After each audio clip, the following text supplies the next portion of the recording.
केंद्रीय मंत्रिमंडल के मेरे सहयोगी श्रीमान श्रीपाद नाइक जी,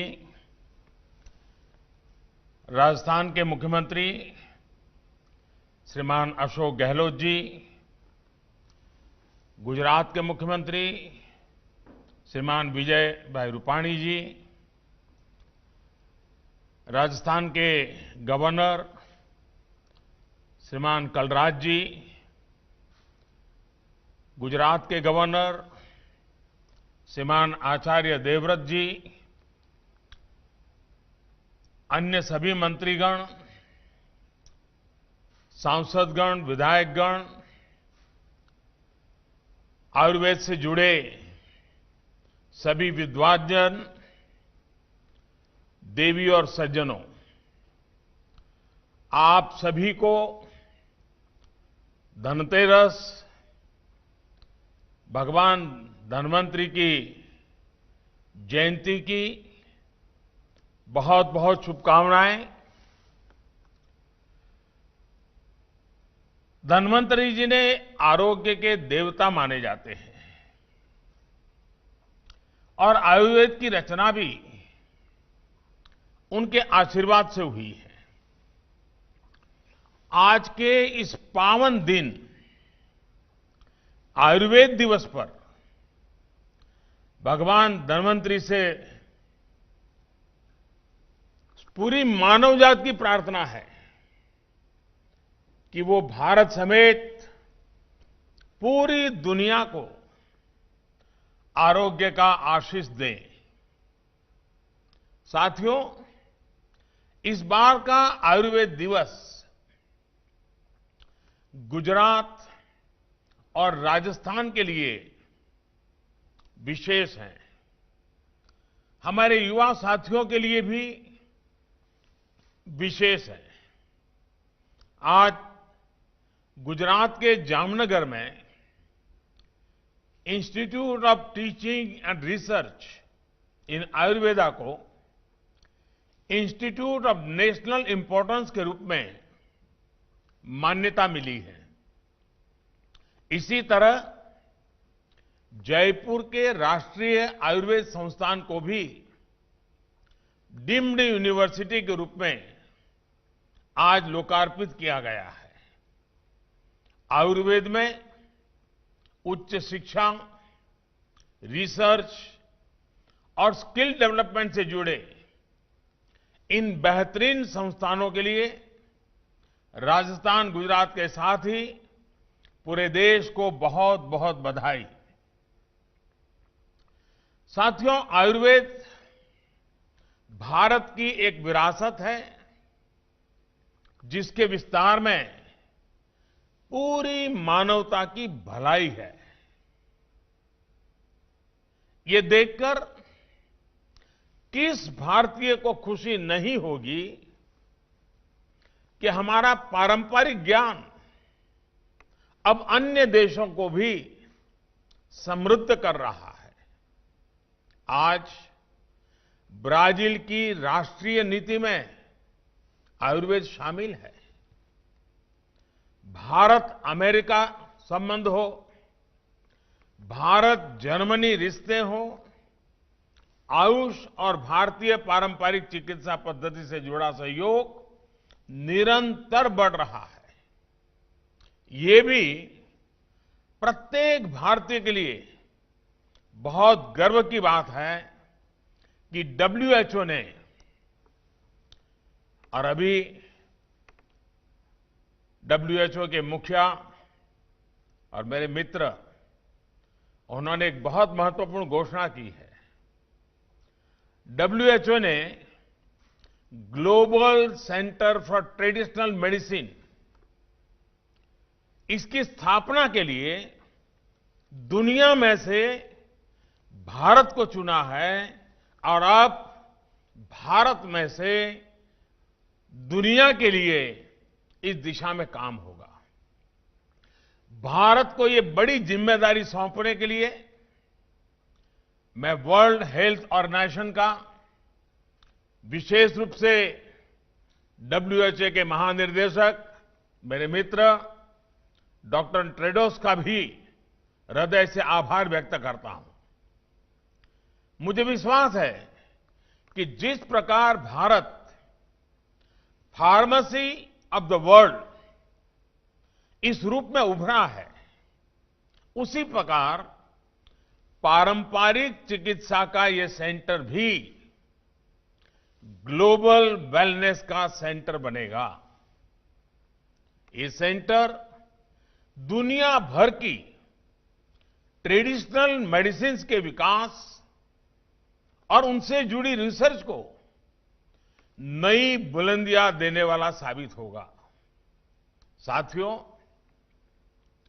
बदलते हुए समय के साथ आज हर चीज इंटीग्रेट हो रही है। स्वास्थ्य भी इससे अलग नहीं है। इसी सोच के साथ देश आज इलाज की अलग अलग पद्धतियों के इंटीग्रेशन, सभी को महत्व देने की तरफ एक के बाद एक कदम उठा रहा है। इसी सोच ने आयुष को, आयुर्वेद को देश की आरोग्य नीति, हेल्थ पॉलिसी का प्रमुख हिस्सा बनाया है। आज हम स्वास्थ्य के अपने पारंपरिक खजाने को सिर्फ एक विकल्प नहीं, बल्कि देश के आरोग्य का बड़ा आधार बना रहे हैं। साथियों, ये हमेशा से एक स्थापित सत्य रहा है कि भारत के पास आरोग्य से जुड़ी कितनी बड़ी विरासत है, लेकिन ये भी उतना ही सही है कि ये ज्ञान ज्यादातर किताबों में, शास्त्रों में रहा है और थोड़ा बहुत दादी नानी के नुस्खों में रहा है। इस ज्ञान को आधुनिक आवश्यकताओं के अनुसार विकसित किया जाना ये बहुत आवश्यक है। इसलिए देश में अब पहली बार हमारे पुरातन चिकित्सा वाला ज्ञान जो है, उस ज्ञान विज्ञान को 21वीं सदी के आधुनिक विज्ञान से मिली जानकारी के साथ भी उसको जोड़ा जा रहा है, इंटीग्रेट किया जा रहा है, नई रिसर्च की जा रही है। 3 साल पहले ही हमारे यहां अखिल भारतीय आयुर्वेदिक संस्थान की स्थापना की गई है। लेह में सोवा रिगपा से जुड़ी रिसर्च और दूसरे अध्ययन के लिए राष्ट्रीय सोवा रिगपा संस्थान विकसित करने का काम जारी है। आज गुजरात और राजस्थान के जिन 2 संस्थानों को अपग्रेड किया गया है, वो भी इसी सिलसिले का विस्तार है। भाइयों और बहनों, कहते हैं जब कद बढ़ता है तो दायित्व भी बढ़ता है। आज जब इन 2 महत्वपूर्ण संस्थानों का कद बढ़ा है, तो मेरा एक आग्रह भी है।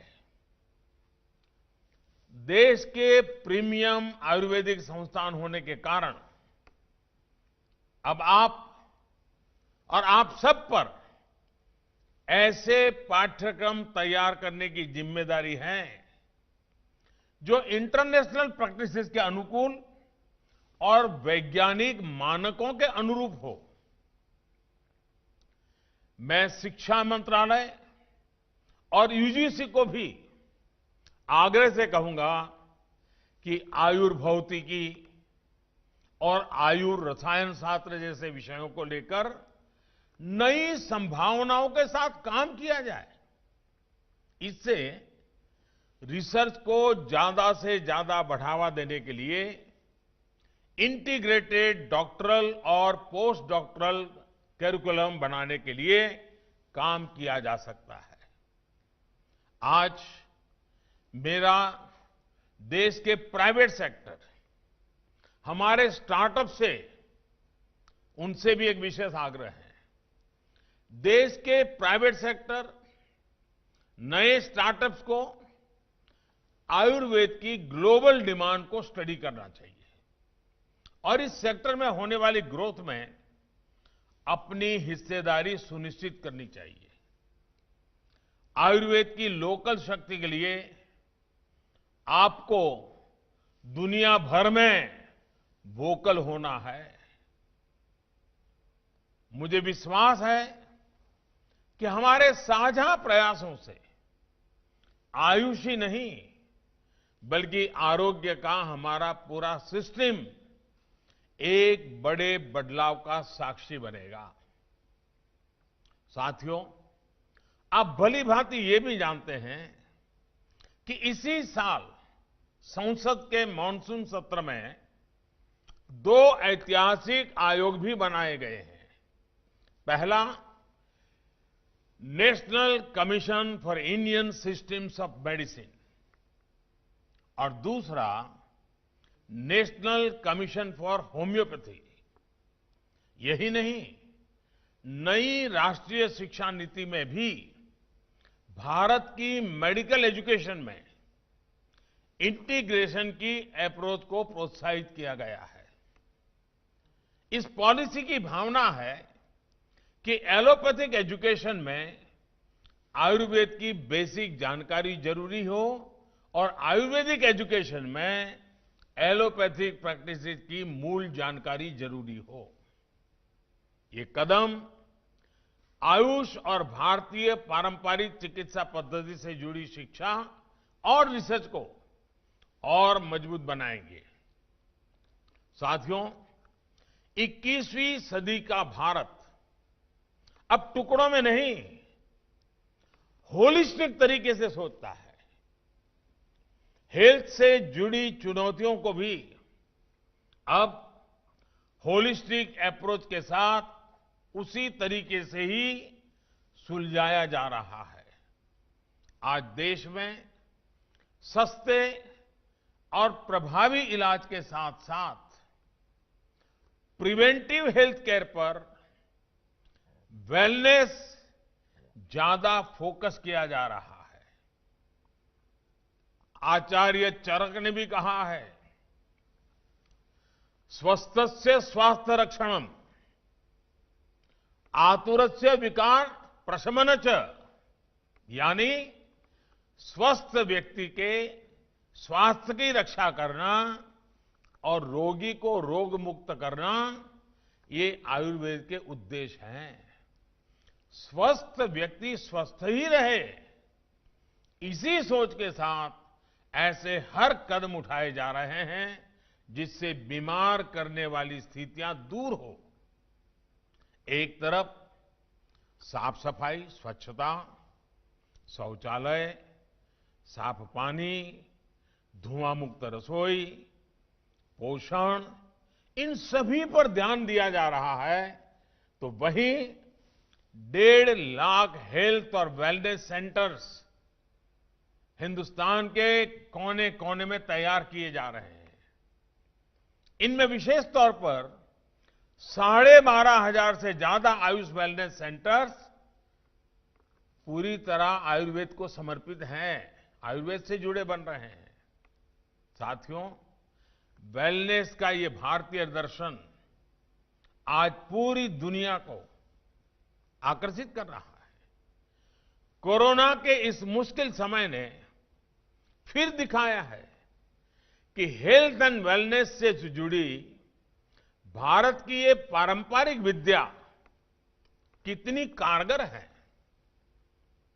जब कोरोना से मुकाबले के लिए कोई प्रभावी तरीका नहीं था, तो भारत के घर घर में हल्दी, दूध और काढ़ा जैसे अनेक इम्यूनिटी बूस्टर उपाय बहुत काम आए।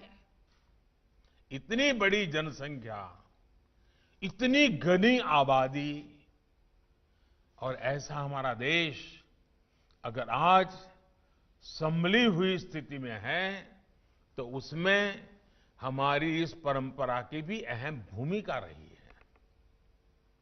साथियों, कोरोना काल में पूरी दुनिया में आयुर्वेदिक प्रोडक्ट्स की मांग तेजी से बढ़ी है।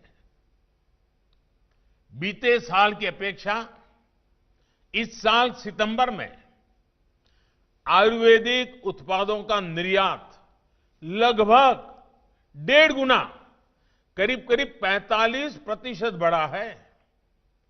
यही नहीं, मसालों के निर्यात में भी काफी बढ़ोतरी दर्ज की गई है।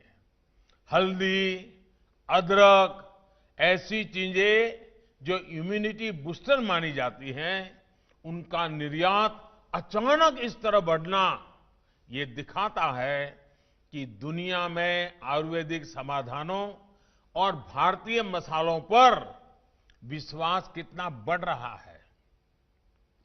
अब तो कई देशों में हल्दी से जुड़ी विशेष पेय पदार्थों की भी प्रचलन बढ़ रहा है।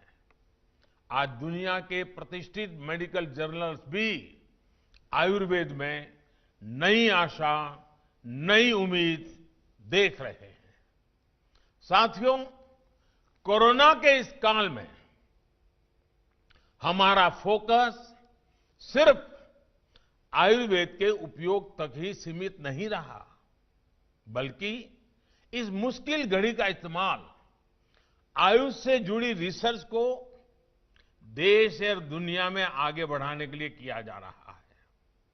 आज एक तरफ भारत जहां वैक्सीन की टेस्टिंग कर रहा है, वहीं दूसरी तरफ कोविड से लड़ने के लिए आयुर्वेदिक रिसर्च पर भी इंटरनेशनल कोलैबोरेशन को तेजी से बढ़ा रहा है।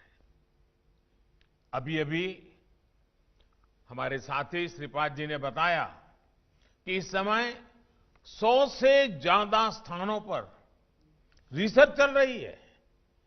यहां दिल्ली में ही अखिल भारतीय आयुर्वेद संस्थान ने, जैसा अभी आपको विस्तार से बताया गया, दिल्ली पुलिस के 80,000 जवानों पर इम्यूनिटी से जुड़े रिसर्च की है। ये दुनिया की सबसे बड़ी ग्रुप स्टडी हो सकती है। इसके भी उत्साहजनक परिणाम देखने को मिले हैं। आने वाले दिनों में कुछ और अंतर्राष्ट्रीय परीक्षण भी शुरू किए जाने हैं। साथियों, आज हम आयुर्वेदिक दवाओं, जड़ी बूटियों के साथ साथ इम्यूनिटी को बढ़ाने वाले न्यूट्रिशियस फूड पर भी विशेष बल दे रहे हैं। मोटे अनाज यानी मिलेट्स का उत्पादन बढ़ाने के लिए आज किसानों को प्रोत्साहित किया जा रहा है। यही नहीं, गंगा जी के किनारे और हिमालयी क्षेत्रों में ऑर्गेनिक उत्पादों को बढ़ावा दिया जा रहा है। आयुर्वेद से जुड़े हुए पेड़ पौधे लगाने पर बल दिया जा रहा है। कोशिश ये है कि दुनिया की वेलनेस में भारत ज्यादा से ज्यादा कंट्रीब्यूट करे, हमारा एक्सपोर्ट भी बढ़े और हमारे किसानों की आय में भी बढ़ोतरी हो। आयुष मंत्रालय इसके लिए एक व्यापक योजना पर काम कर रहा है। आपने भी देखा होगा कि कोविड महामारी शुरू होने के बाद आयुर्वेदिक जड़ी बूटियां जैसे अश्वगंधा, गिलोय, तुलसी आदि की कीमतें इसलिए बढ़ी क्योंकि मांग बढ़ी, लोगों का विश्वास बढ़ा। मुझे बताया गया है कि इस बार अश्वगंधा की कीमत पिछले साल के मुकाबले 2 गुनी से भी ज्यादा तक पहुंची है। इसका सीधा लाभ इन पौधों, इन जड़ी बूटियों की खेती करने वाले हमारे किसान परिवारों तक पहुंचा है। हालांकि अनेक जड़ी बूटियां हैं जिनकी उपयोगिता के बारे में अभी भी हमारे यहां जागरूकता और बढ़ाने की जरूरत है। ऐसे लगभग 50 औषधीय पौधे हैं जिनकी सब्जियां और सलाद के रूप में खूब उपयोगिता है। ऐसे में कृषि मंत्रालय हो, आयुष मंत्रालय हो या फिर दूसरे विभाग हो, सभी के संयुक्त प्रयासों से इस क्षेत्र में बड़ा परिवर्तन आ सकता है। साथियों, आयुर्वेद से जुड़े इस पूरे इकोसिस्टम के विकास में देश में हेल्थ एंड वेलनेस से जुड़े टूरिज्म को भी बढ़ावा मिलेगा। गुजरात और राजस्थान में तो इसके लिए असीम संभावनाएं भी हैं। मुझे विश्वास है कि जामनगर और जयपुर के ये दोनों संस्थान इस दिशा में भी लाभकारी सिद्ध होंगे। एक बार फिर से आप सभी को बहुत बहुत बधाई। आज छोटी दिवाली है, कल बड़ी दिवाली है। आपको, आपके परिवार को भी मेरी तरफ से इस दीपावली के पावन पर्व की अनेक अनेक शुभकामनाएं हैं। बहुत बहुत धन्यवाद।